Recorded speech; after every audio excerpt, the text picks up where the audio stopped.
Gita IAS, जहां सपनों को पंख मिलते हैं। आप सुन रहे हैं Hindi audio book summary Garuda Purana. एक समय की बात है जब शक्तिशाली भगवान विष्णु धरती की रक्षा के लिए अनेक अवतार लेकर अवतरित हुए। वैष्णव परंपरा के महापुराणों में से एक गरुड़ पुराण में भी विष्णु जी की महिमा का विस्तृत वर्णन है। इस पुराण की कथा उस समय की है जब गरुड़ जी ने भगवान से जीवन मरण, पुण्य पाप और मोक्ष के रहस्यों के विषय में पूछा था। कथा के प्रथम आह्लादक शब्दों में वैदिक परंपरा का स्मरण और श्रीहरि विष्णु का गुणगान मिलता है, जैसे भगवान मधुसूदन रूपी कल्पवृक्ष की जय हो। इसी शुभ संदर्भ से कथा शुरू होती है। गरुड़ पुराण में ईमानदारी, सत्य, अहिंसा, दान, व्रत आदि नीति शिक्षाओं का भी गौरवपूर्ण उल्लेख है। भगवान विष्णु की महिमा एवं अवतार। गरुड़ पुराण के आरंभिक संवाद में भगवान विष्णु को सर्वश्रेष्ठ परम सत्ता बताया गया है। जगत के पालनहार और संहारक विष्णु को ही सभी रचिता माना गया है। पुराण में स्पष्ट कहा गया है कि विष्णु जी स्वयं अविनाशी हैं, पर संसार के पालन के लिए समय समय पर अवतार लेते हैं। उदाहरण स्वरूप पुराण बताता है कि विष्णु ने पृथ्वी माता की रक्षा के लिए वराह, भालू अवतार धारण किया और हिरण्याक्ष दैत्य का संहार किया। इसी प्रकार नरसिंह रूप धारण करके भक्त प्रहलाद की रक्षा की गई। वामन अवतार से बलि जैसे दानवीर राजा को पाताल की शिक्षा दी गई। राम अवतार ने धर्म की स्थापना की और रावण का संहार किया, तथा कृष्ण अवतार ने अधर्म का नाश किया। गरुड़ पुराण में इन प्रमुख अवतारों के साथ साथ सनत कुमार, नारद, गारुड़ स्वयं, कपिल मुनि, दत्तात्रेय, यज्ञदेव आदि रूपों का वर्णन भी मिलता है। इन सभी अवतारों से भगवान विष्णु की भक्ति, करुणा और धर्म स्थापना की महिमा उजागर होती है। जीवन और मृत्यु के रहस्य, आत्मा की यात्रा। गरुड़ पुराण का महत्वपूर्ण भाग जीवन मरण और आत्मा की यात्रा से संबंधित है। इसमें बताया गया है कि शरीर मिट्टी का आवरण मात्र है और मृत्यु के क्षण पर आत्मा अपना सुकर्म शरीर छोड़कर सूक्ष्म शरीर लेकर आगे की यात्रा करती है। मृत्यु अचानक नहीं आती, उसके पूर्व शरीर में व्याधि, रसातलवस्था आदि संकेत मिलने लगते हैं। जैसे ही शरीर का अंत होता है, आत्मा निर्जीव शरीर को त्याग देती है और अपने कर्मबंधन की यात्रा प्रारंभ होती है। गरुड़ पुराण हमें चेतावनी देता है कि सांसारिक मोह माया का बंधन आत्मा को सर्प समझने वाली भ्रांति जैसा भ्रम देता है। आत्मज्ञान को अपनाकर ही मोक्ष की प्राप्ति संभव है। आत्मा मृत्यु के बाद धन्वंतरी सूक्ष्म शरीर, मन, बुद्धि, अहंकार के साथ यमलोक की ओर अग्रसर होती है। 16 दिन की अंतिम यात्रा में तीर्थदान, श्राद्ध और तर्पण से आत्मा को अस्थिदान सहित दिशाओं की अनुभूति होती है। इस काल में किए गए पुण्य के प्रभाव से आत्मा को मार्गदर्शन मिलता है। यमराज और मृत्यु पश्चात न्याय व्यवस्था। मृत्यु के पश्चात आत्मा का अगला पड़ाव है यमलोक। गरुड़ पुराण में बताया गया है कि यमराज के दूत वायुदूत उत्पन्न हो यमपुरी तक आत्मा को लेकर आते हैं। इस ओर चलती काल की यातना अनमना आत्मा को कभी कभी शून्य कर देती है। यमलोक में यमराज के सामने चित्रगुप्त कर्म चौपाल सजती है, जहां हर कर्म का लेखा जोखा खुलकर सामने आता है। यमराज या धर्मराज के समक्ष 100 पत्रों पर अंकित पुण्य पाप की गाथा आत्मा के समक्ष प्रकट होती है। चित्रगुप्त उसके जीवन के हर काम का विवरण दिखाता है तथा यमराज कानून की अविनाशी लकीरों के आधार पर प्रतिफल तय करते हैं। इस दौरान ब्राह्मणदत्त, चावल, तीर्थादि जैसे व्यवहारिक क्रियाकर्मों को आत्मा के हित में माना जाता है। गरुड़ पुराण में वर्णित है कि यमराज के दूतों के पाश से बंधी पापात्मा आत्मा घर छोड़कर यमपुरी तक हाहाकार कर रोते हुए पहुंचती है।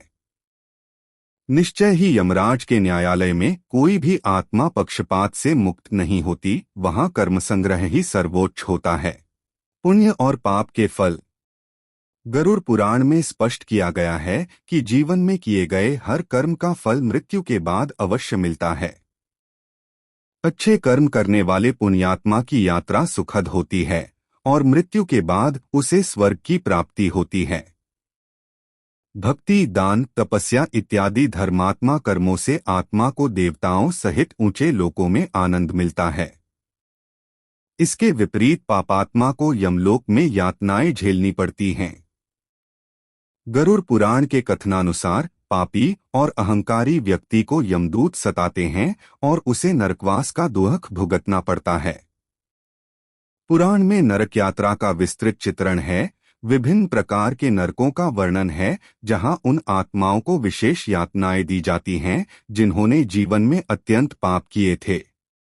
इन सब शास्त्रीय शिक्षाओं से स्पष्ट होता है कि पुण्य कर्म स्वर्गवासी बनाकर और पाप कर्म नरकवासी बनाकर आत्मा को उसका श्रेयस्कर फल देते हैं। प्रायश्चित्त और मोक्ष के उपाय।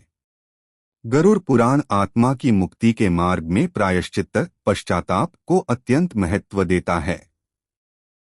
इसमें कहा गया है कि सिर्फ अनुष्ठान मंत्रों से नहीं बल्कि आत्मचिंतन और आत्मज्ञान से ही पापों का मोचन होता है।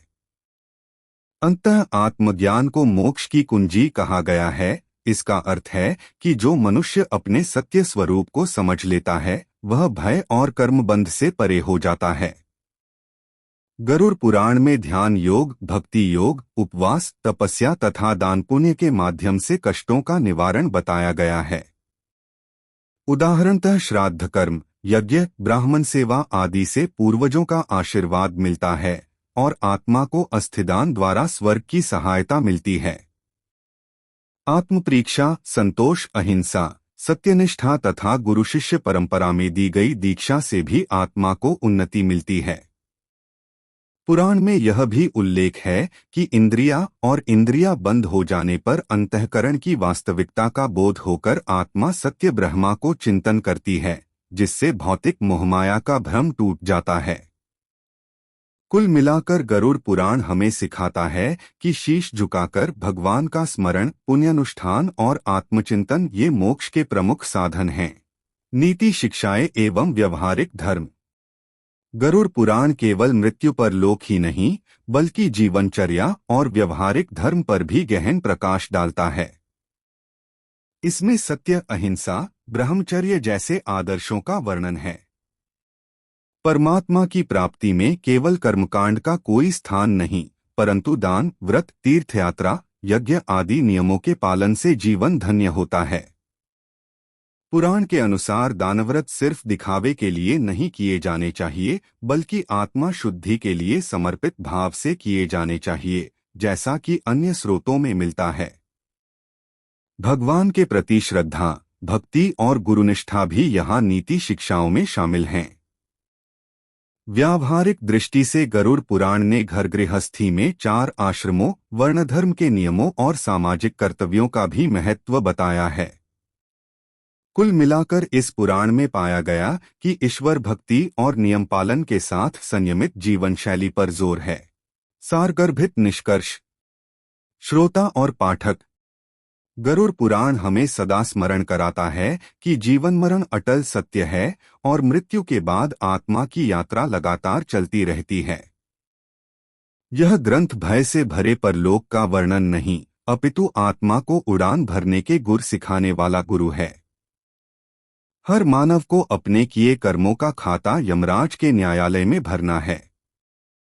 इसलिए गरुड़ पुराण की शिक्षाएं जीवन को पुण्य, धर्म, दान और सत्य के मार्ग पर चलने हेतु प्रेरित करती हैं, ताकि हम मृत्यु के बाद दिव्य यात्रियों की भांति सुखमय लोक प्राप्त कर सकें।